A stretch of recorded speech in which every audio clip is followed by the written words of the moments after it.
Hello and welcome to Anatomy of Marriage, Marriage Mornings. I'm your host, Melanie Studley. And my name is Seth. And we are on day number 11 of our Marriage Mornings Infinity Challenge. This is not our normal format. This is our daily format. So if you're new here, welcome. We have hundreds of other episodes. I would say hundreds, but that's not quite right. Over 100. Over 100 normal episodes, but this is our Infinity Challenge. So today's topic is, excuse me, if you fail to prepare, be prepared to fail. That's right. And first, we're going to start out with a prayer. Okay. All right, let's do this. Thank you, God, Creator, for your blessings. Thank you for this day. Thank you for the sunny weather in Seattle. I pray that you be with us and be with our family as we go. Help us to create good content, help other people, and help one another in our marriage, and teach our kids good. Amen. Teach our kids good. Amen. Teach them good. I like how you're just forecasting sunny weather, because it is not sunny. Well, the weather says it's supposed to be sunny today. And I'm looking forward to that. So today, we always do a prayer. We always do a past gratitude and a future hope. So now on to the past gratitudes. What is yours? You tell me what you were thankful for of me yesterday. I'm thankful that you dropped me off at the Goodwill and let me just shop by myself for however long that was. Yeah. I'm also thankful that you wouldn't pick me up. Why? And you just, I don't know, I just thought it was really funny and kind of made me happy. You wouldn't drive and pick me up, so I had to walk. Well, me and the kids were doing stuff, so yeah, I just thought it was funny. I'm thankful that we're at a point in our marriage to where we can allow each other to be, and you've been a big part of that, and I've had to do my own stuff too, and it's comfortable when those times happen, and yesterday was one of them, so I appreciate that. Thank you. Good. And then on to a future hope, which is the thing you're excited about for later today. What is yours? I'm actually kind of a little bit stressed and anxious about all the stuff that we have to do, so I have to really make it a concerted effort to think about, okay, when can I just chill out and relax and appreciate Melanie? And usually that's towards the end of the day, like when we go to the gym and stuff with, not the gym, our little home shed, Sheila. She shed, and get to stretch out and listen to music and just chill. I look forward to that, and that's what I look forward to with you today. We're not in the middle over now here. You. I look forward to the same thing. I also look forward to potentially working on the event stuff and sort of sitting and doing that together. It's a new thing, and I enjoy that time. You do? Yeah, I really enjoy it. It's new. We've not ever really done that kind of thing before, so I like it, and I look forward to that. So, you wanted to talk about if you fail to prepare, be prepared to fail. So I will let you. Yeah, and this is a saying that I've heard on various podcasts and books and stuff, and it really came to life, I think, 2 or 3 days ago. I like to work out in the morning, and usually I get my stuff ready and all this. And for some reason, I didn't do any of that, right? Like the clothes, the water, anything was ready. And I walked out of the thing and I was like, oh crap, I forgot my dongle, which is you mean all of your iPhone exercise thing. Stuff? Yeah, all of the exercise stuff. And I was like, oh, I forgot that. Then I got to go back in and it's cold and all this stuff. And then went back into the gym, forgot another thing. It was like, what is going on? And then I actually forgot a third thing. And I was like, this is so stupid, and that slowed down my momentum because it's not like it was 20 minutes late or anything like that, but it was like a minute here, 2 minutes there, 3 minutes there, and I like to kind of keep on a schedule, and you just lose momentum, and I was like, this is so stupid, I'm not going to let it get in the way, but that's happened to me several times before, and that just saying, if I fail to prepare, which I did, then I prepare to fail.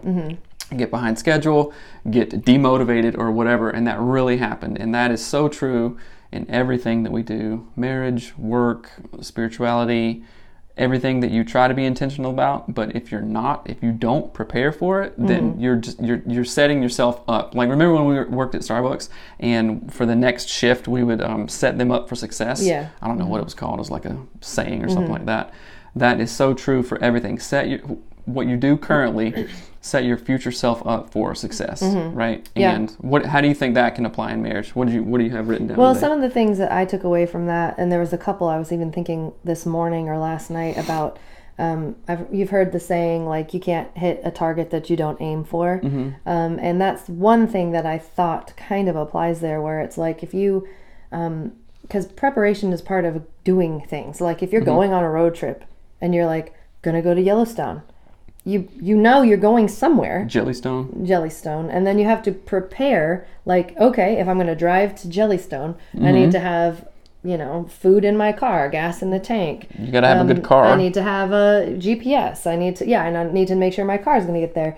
And it made me think of that concept of, like, not only do you have to have a destination, so your destination was, I'm going to work out, but you have to have things in place, preparation, to get to that destination. Right. Because otherwise, like if you just said, yes, I'm going to go to Yellowstone, I will never figure out where it is. I'm never going to look at my map. I'm not going to pack anything.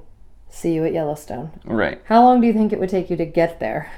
Well, or would you get there? Yeah, would you get there? You know what I mean? Some people like the seat of the pants kind of thing. That's not the smartest way, but I know that I've done that before, and it's let's not get off topic now. We're not talking about that. So when there's this saying, when you said you can't hit a target that you don't aim for, when you say, when the typical saying is ready, aim, fire, a lot of times when people get married and we kind of just go for it, it's ready, fire, aim. Yeah. Right? Yeah. Like, okay, we'll just do this, boom, let's pull the trigger, and then we're like, oh, what are we shooting at? Yeah. And then you have to backtrack and kind of reverse engineer kind of thing. I just imagine, like, what is the spaceship in Star Wars? The giant... I don't know. Something like that's Falcon. Doing warp speed, but you don't know where you're going yet, and so you're going like across the universe, and then you go, dang it, I didn't look, and you keep passing where you think you should. Yeah. That's what I think. That's what came to my brain. That's funny. But the question that I wanted to ask, sorry, we're trying to see our whiteboard. The question that I wanted to ask was, what are you aiming for in your marriage that you need to be prepared? Like how can we apply this concept really directly to relationships and marriage, and what does that look like to you? I think first it starts out with what kind of marriage do you want to have individually, and then obviously, because you have a partner, a real in-depth conversation of what they want to have and see where that overlap happens, because you can have different goals in marriage. I can, want to work out like crazy and do whatever, and it's okay that you don't. That's a personal goal, out, right? That's a personal goal. But if we come together and they overlap, that's something that we can both do together and make that a joint effort in our marriage. So I think personally, I want to do now what I'll be happy for later in my individual life and in my married life. And if you have those same goals, then we're pretty good. You didn't say what the goals were. To do things, to act in a way that I will be That's like saying, proud for I'm later. going to exercise, but I'm never going to say what type of exercise. Okay, that's not a goal. That's like a... You're catching me on the spot, girlfriend. I just want things to be better. Yes, I hate when people say that. So, I just want to do this. I'm like... I just want to step up my game, man. Okay, what are you going to do? Yeah, How? but anyway, so that's fine. I didn't mean to catch you off guard.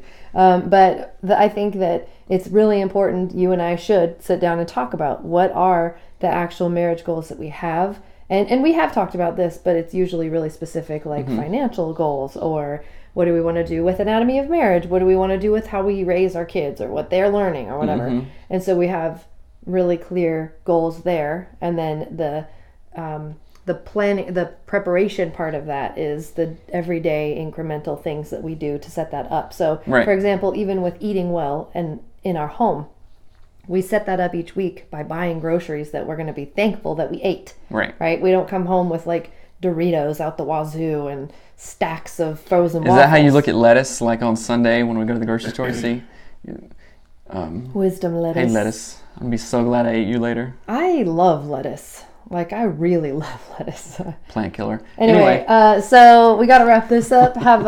Thank you for joining us. That's right. Do your marriage mornings with us. Use hashtag marriage morning and hashtag anatomy of marriage. And let us know how they're going. We know that y'all are doing them, and we know that they're impactful. So tell us about it.